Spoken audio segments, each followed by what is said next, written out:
In previous video, we learned about the data-driven automation. We learned about the functions or use cases of the data-driven automation. Now, in this video, we will learn about the task-based automation. Tasks are actions. In networking, you have to perform a whole bunch of actions across many devices several times. These actions can be simple or complex, entailing several steps.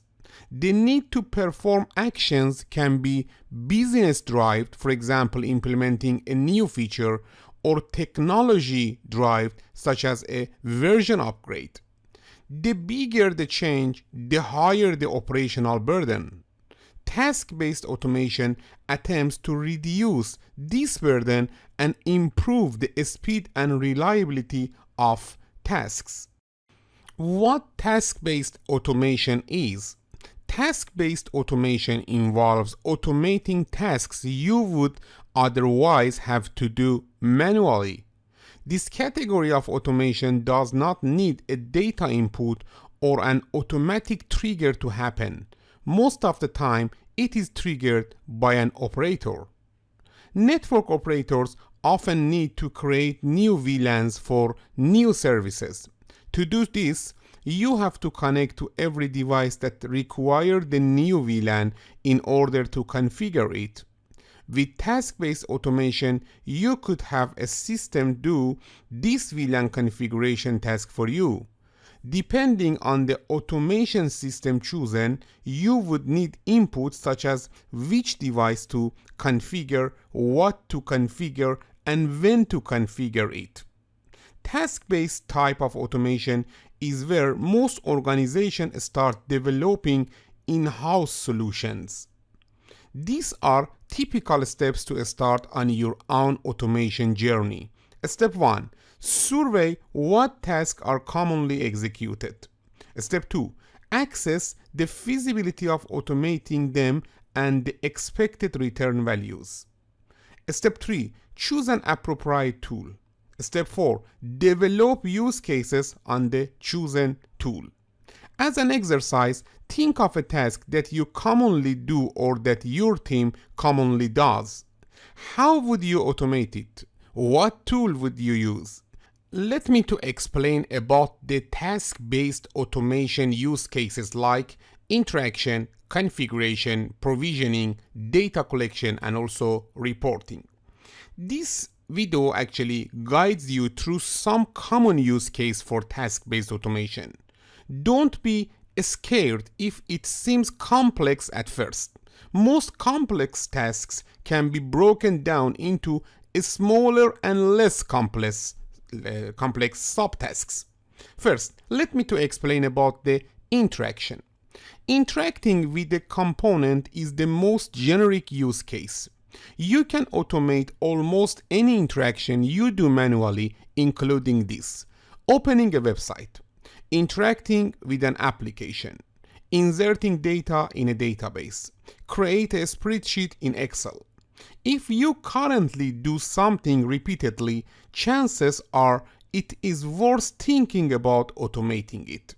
As an example of an interaction, say that you are constantly given Excel sheets with network parameters, for example, hostname, IP address, location, from widely deployed devices in branches. After receiving the sheets by email, you manually insert the parameter in your network management system database via the web graphical user interface available at a URL. This type of activity is time-consuming and does not benefit from intellectual capital. You could automate this flow of interactions and liberate yourselves from the administrative burden. Let me to explain now about the data collection. Collecting data is a day-to-day activity for many peoples. There are many data types and formats, and we cover common networking data types in this course. There are also many ways of collecting data, and many engineers still do it manually, connecting to devices and systems one by one to gather information. This system works, but it can be improved. A better way is to use automation. Say that you want to collect data on a number of connected devices in your network. For the sake of this example, assume that all devices have either LLDP or CDP configured. One way to solve this task would be to use show command output for either LLDP or CDP depending on the device vendor to learn the host name of the neighbor device. In this figure you can see show CDP neighbors output on a Cisco switch. You could connect to every device on the network, issue this command and save the output and later create some document based on the information you gather. However, this activity could take a lot of time depending on the number of devices on the network. In any case, it would be a boring and time-consuming activity. With automation, if you have a list of target systems, you could use a tool to connect to the system, issue commands, and register the output much, all very quickly. Furthermore, the tool could automatically parse the verbose show commands and then save or display only the required host names. This type of automation is easily achievable and liberates people to focus on tasks that only humans can do. You will learn later in this class how to collect and parse this type of information from network devices by using tools such as Python and also Ansible. About the configuration, applying point-in-time configuration to devices and systems is another common networking task. Typically, you need to desired configuration and a list of targets to apply the configuration to. The configuration may differ depending on the target platform, and this can be challenging with a manual process. Automating configuration activities can greatly improve the speed and reduce human error. As in the previous use case, the automation tool connects to the target, but now instead of retrieving information, it configures the devices. In addition, you can automate the verification of the configuration. The following steps show the typical configuration workflow. Step 1. Connect to a device. Step 2. Issue pre-check show commands. Step 3. Apply the configuration by entering the appropriate command. Step 4. Verify the applied configuration by using show commands.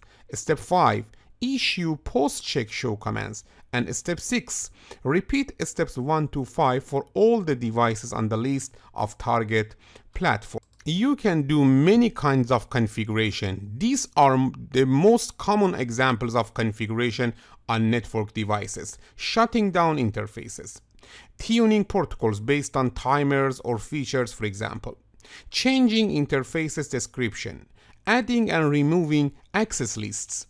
In addition to using the simple workflow shown earlier, you can configure more complex workflows such as this. You can configure devices in a specific order. You can take action depending on the success or failure of previous actions. You can take time-based actions, and you can take rollback actions. In enterprise networking, the tool most commonly used for network automation is Ansible. Some of the reasons for its dominance in this domain are its extensive ecosystem that support most type of devices, its agentless nature, and its low entry-level knowledge requirement. An automation tool may even allow you to define intent, that is what you want to be configured, and the tool generates the required configuration commands for each platform. This level of abstraction enables more flexibility and loose coupling between components. Keep this in mind when choosing an automation tool.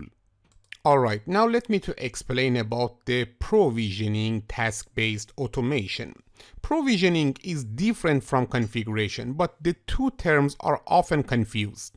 Provisioning, which occurs before configuration, involves creating or setting up resources. After a resource is provisioned, it is made available and can be configured. For example, a user could provision a virtual machine After the virtual machine boots and is available, the user could configure it with the software required for a particular use case. As you know, the cloud has become an extension of company networks. In addition to public clouds such as Amazon Web Service (AWS), Google Cloud Platform or GCP, and Microsoft Azure, organizations also use private cloud. For example, OpenStack or VMware Cloud Suite. In the cloud provisioning, new resources is a daily activity. You can accomplish provisioning by using a graphical user interface, the command line or application programming interface APIs.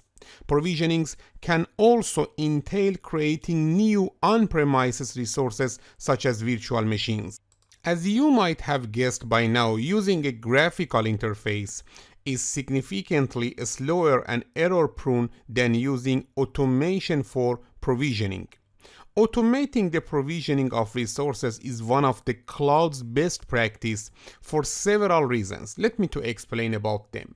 First, resource dependencies. Resources may have dependencies, and keeping track of them is much easier for automation than for humans. For example, a virtual machine depends on previously created network interface cards. Network engineers may forget about or disregard such dependencies when doing provisioning activities manually. Second, cost control. When you use on-premise resources, you tend to run them all the time. However, you don't always need some resources, and provisioning and deprovisioning resources in the cloud as you need them can be a cost control technique. The cloud allows for this type of agility as you only pay for what you use. And finally, ease of management. By automating the provisioning of resources, you know exactly what was provisioned, when, and by whom. Management is much easier when you have this information. A number of tools facilitate cloud provisioning by defining text-based resource definitions, for example, Terraform and Ansible. The next use case is the reporting. Reports are a necessary evil and they serve many purposes. Generating reports is often seen as a tedious process. In networking, reports can take many shapes and forms, depending on the industry, technology, and target audience. The basic process for generating a report involves 3 steps. Step 1. Gather the required information. Step 2. Parse the information in the desired format. And Step 3. Generate the report. This process can vary, but the 3 main steps always occur. Network engineers often need to run reports on software versions. Due to vendors' software life cycle policies, companies fairly often need to get an updated view of their software status. This type of report typically consists of the following: devices, current software version, and also target software version. Devices include platforms and names. Current software versions include names and end dates, and target software versions include names. Reports on the hardware life cycle are also common in networking. Vendors support a specific hardware platform for a specific amount of time, and it is important to keep an updated view of the hardware installed base in order to plan possible hardware refreshes. In addition, configuration best practice and security advisory impact report are common in networking. Automation plays a role in reporting. Many tools have automatic report generating capabilities no matter the format you might need, such as HTML, email, or Markdown. The steps required to gather and parse information can be automated just like the steps described earlier for data collection. In fact, reporting features are typically embedded in data collection automation tools. However, there are cases in which you must provide the data input for the report generation. In such cases, you must automate the data gathering and parsing with another tool. For example, we can say about the software versioning mentioned earlier, you could use a tool to connect to network device to gather the current software version of each device. To get the target version for the device, the tool could use vendors, websites, or API exposed services. With such information, the automation tool could compile a report just as a human would. Most of the time, tailoring your own tool is the way to go in reporting. Each company has its own requirement for reports, and it can be difficult to find a tool that meets all of these requirements.